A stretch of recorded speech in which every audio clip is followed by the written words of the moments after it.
Bismillahirrahmanirrahim. Assalamu alaikum.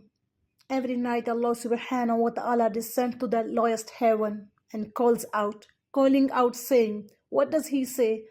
He says, who's there seeking forgiveness at the time when the third of the night remains? Who's there seeking forgiveness so I can forgive? Who's there repenting so I can accept? Who's there asking me any of their needs so that I can give? If you look carefully of that hadith, there is no precondition of having fulfilled tahajjud or having read salaah. It's an open invitation from Allah to say you want to seek forgiveness. Here I am. You want to repent? Here I am. You want to ask anything? Here I am. I know people who set their clocks to the time of tahajjud. Even if subhanallah, they haven't fulfilled their tahajjud, but they will get a call out to Allah, feeling the present that, you know what, I get this call is from Allah. Yaqinan, there is no doubt that Allah is calling. Imagine, you get up and you actually look at the time and say, wow, Allah is calling me. Allah is calling me. Oh Allah, I am the one. I am seeking.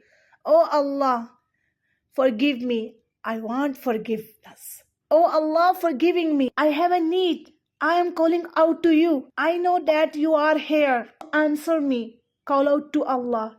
He will give you what you want.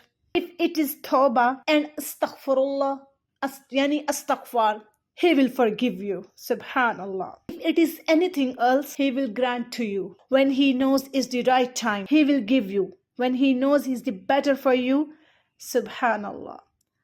So this is the time of tahajjud. It is the most blessed time of the night, the early hours of the morning. We call it right. The last part of the night is the part of tahajjud. Its splendor, its goodness, its greatness, meaning the value of that night. It's not based on the tahajjud, but it's the night itself. It's that fact that Allah is calling out and Allah descend on the lowest heaven. So now you need to know something. We will call out to Allah, but we will also engage in ibadat.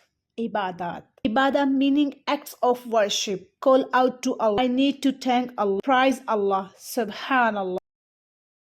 So there are few things you should do and could do. Number one, zikr Allah, the praise of Allah, the remembrance of Allah. The Quran is part of the zikr Allah. You can read the Quran, it's a blessed time. Subhanallah. You would actually be encouraged to engage in Salatul Tahajjud with units of 2.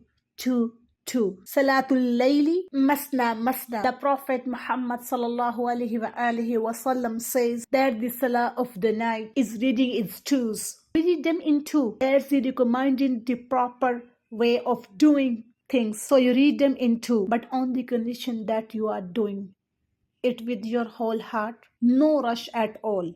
And you do it for the sake of Allah. At that juncture and at that time, when you put your head on the ground for tahajjud, for sajud, for salah, for the sake of Allah, you are actually the closest you could ever be to Allah. Akrabu ma yakunu al-abdu li rabbihi wa huwa sajid. The closer